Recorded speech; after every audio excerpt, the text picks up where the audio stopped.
I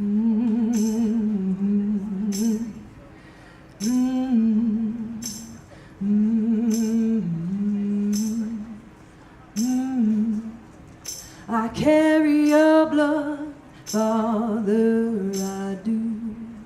You are in my bones, Father, you are, and he is bleeding. She is still bleeding, yes, pleading, pleading for thee to come. Come on, poor sinner, come on, come home. Come on, poor sinner, come on. That black gun you held, Daddy, it's gone. You're gone in my head, Daddy, it's gone. And he is bleeding, she's still bleeding, yes, pleading, pleading for thee to come. Come on, poor sinner, come on. Come on, poor sinner, come on. Come on, go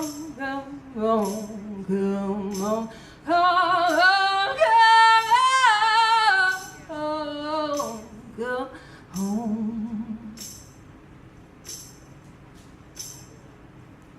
Better luck next time, I said to you.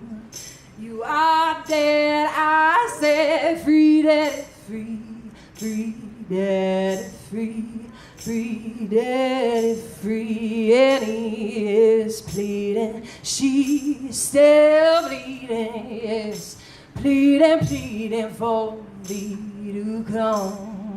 Come on, poor sinner, come on. Come on, poor sinner, come on.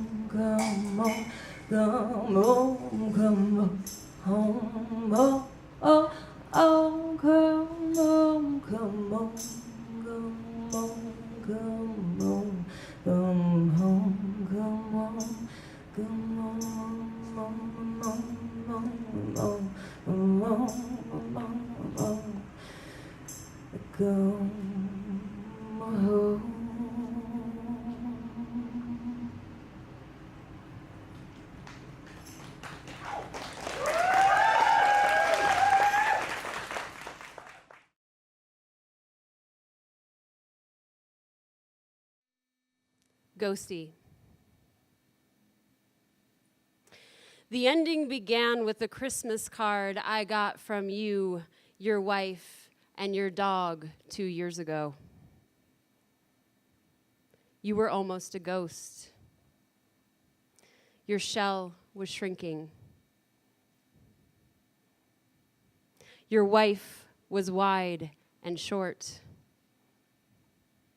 You were wearing a black sweatsuit and a Santa hat. Your couch covered with stuffed animals. There was a ghost coming into the picture from the left. The kind of black smudge that paranormal TV shows use as evidence. I got your message. The darkness creeping in, and my last chance.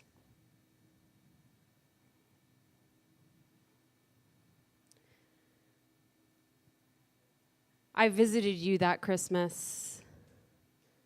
You cried.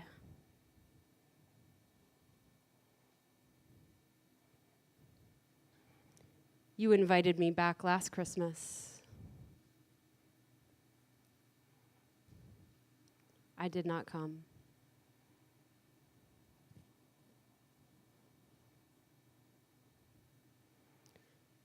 Your wife invited me to watch you die in February.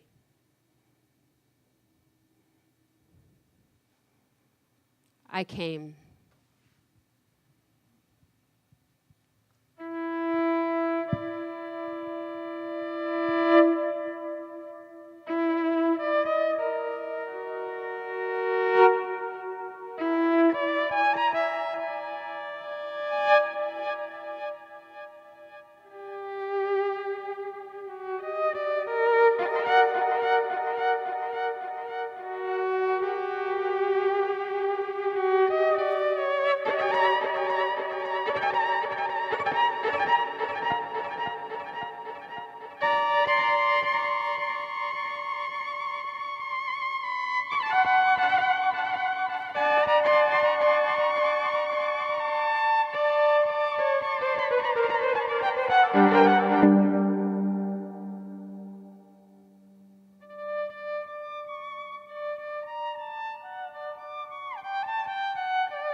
You fell down a flight of steps. Your heart gave out. You lay there dead at the bottom of the steps until a medic brought you back. Then later in the hospital, I saw the blood in your ear, and I wanted to lick it out like a cat. My cat has a chemical burn under his ear that's always rough. Now, when I rub him there, I think of you. Your body was burned. That caked blood on your face was burned. Your wife gave me the ring you wore every day with the inscription, "Who dares wins." He wanted you to have this, she said. The words are rubbed almost illegible.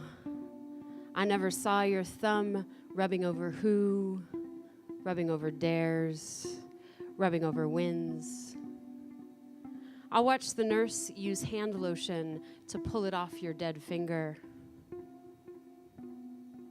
She slipped it onto mine, still covered in lotion. I didn't take it off or wash it for days.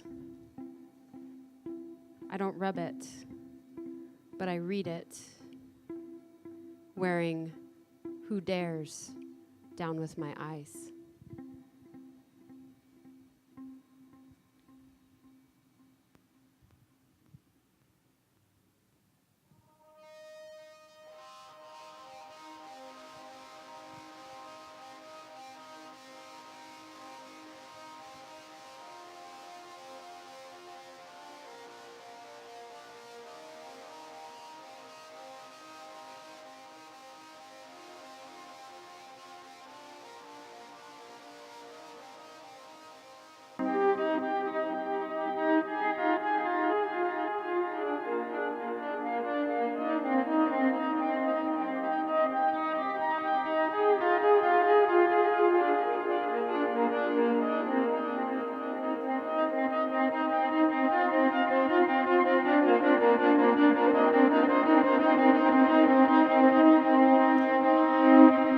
When I killed you, I wasn't there, but I tried to be. My alive sister was there.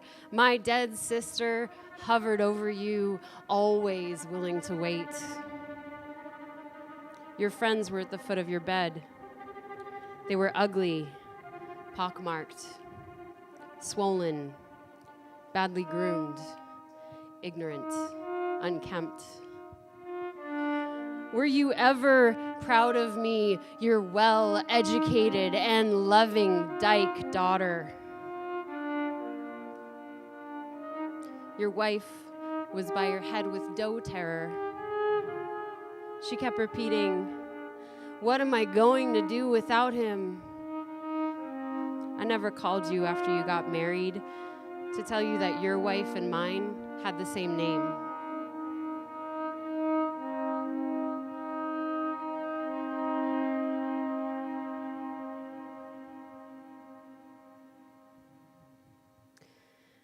They called you hero because you used to be a cop. They called you good husband because you didn't beat your wife. They called you good friend because you told off-colored jokes. Your wife is an idiot. When you died, I couldn't buy her flowers because you did once in 8 years of marriage.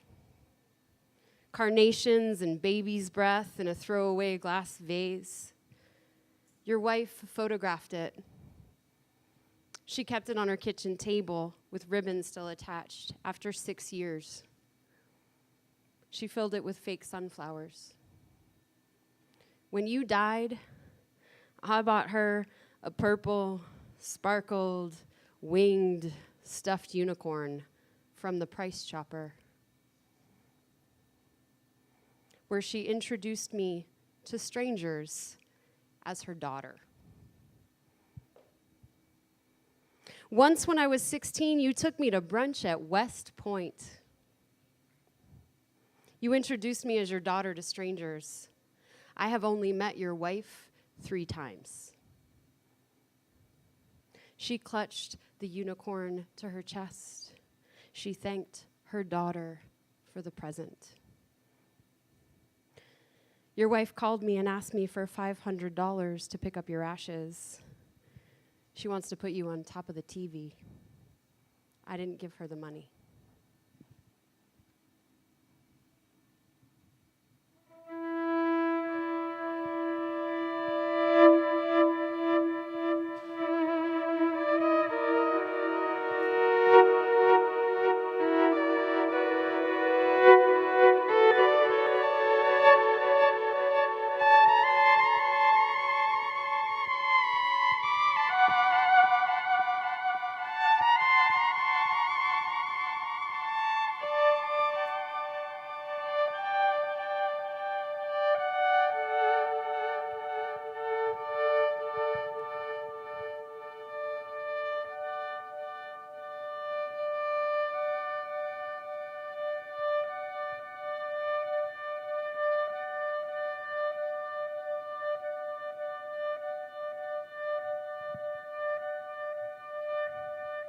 This is how I remember you.